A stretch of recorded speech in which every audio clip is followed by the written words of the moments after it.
Hey guys, thanks for checking out the video. This is an English Choice Team Tournament at Lake Berryessa that we fished in the beginning of March. I fished it with my dad, and what I'm going to end up doing this year is trying to record as many of the tournaments as we can and look at some adjustments that we could have made and things that we could have done differently as part of review. That stuff really intrigues me, especially with all the videos that are out now on YouTube that are accessible to everybody. So hope you guys enjoy it, and we'll see how it goes. Thanks.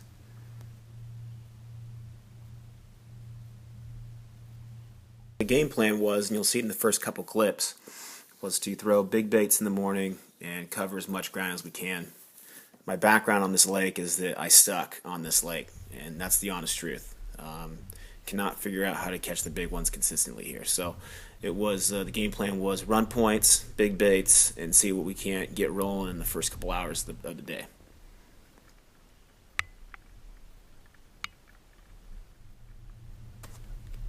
We did that routine until about 9:30, and then as you can see in some of the conditions, it was pretty windy and the wind got actually worse throughout the day. And then we finally picked up, went to a spot, picked up a Senko and a spinning rod, and put some fish in the boat.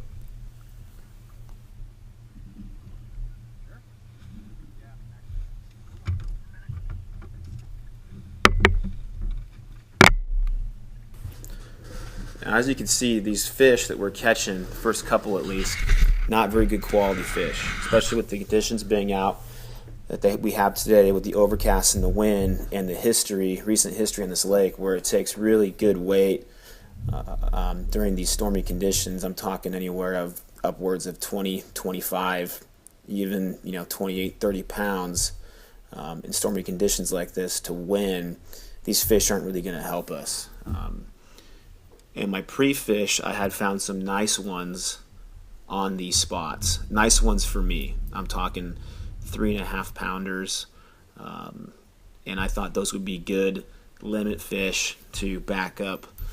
What I was hoping to catch would be a big largemouth. That never paid out. But later on in these clips, you'll see that we did stick a good largemouth up shallow on a Senko, about a 4.5 pounder, and it ended up being my big fish of the day. So this is where it comes back to what kind of adjustments are you going to make for what the fish are telling you. And these fish, the largemouth was up shallow. I caught another nice largemouth up shallow that you'll see later, but just could not put it together.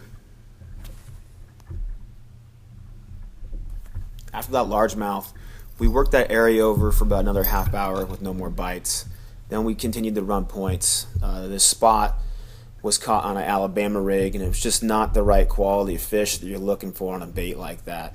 But we kept on doing it and kept on running and running and running and running and running windy points. And you can see in this video that it is pretty choppy and the conditions they're not easy. I mean, it's pretty windy out there.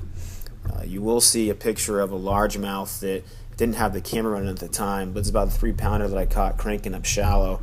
And after that, we hit more spots, cranking, Alabama rig shallow, just trying to get something rolling, find some fish up that were ready to eat, and it just never happened for us. We kept on running that program, and towards the end of the day, we ran into some more fish up shallow, but they weren't the quality we were looking for. You can see the fish caught in the S waiver is just not the right size. So as far as adjustments go, maybe it's just how I fish that lake. I'm just doing it wrong, and I just got to go back to the drawing board and try and figure it out. But that's the way that it ended up for us. We had 14:30 and ended up in the middle of the pack and back to the drawing board. Thanks for watching, guys. Stay tuned for the next one.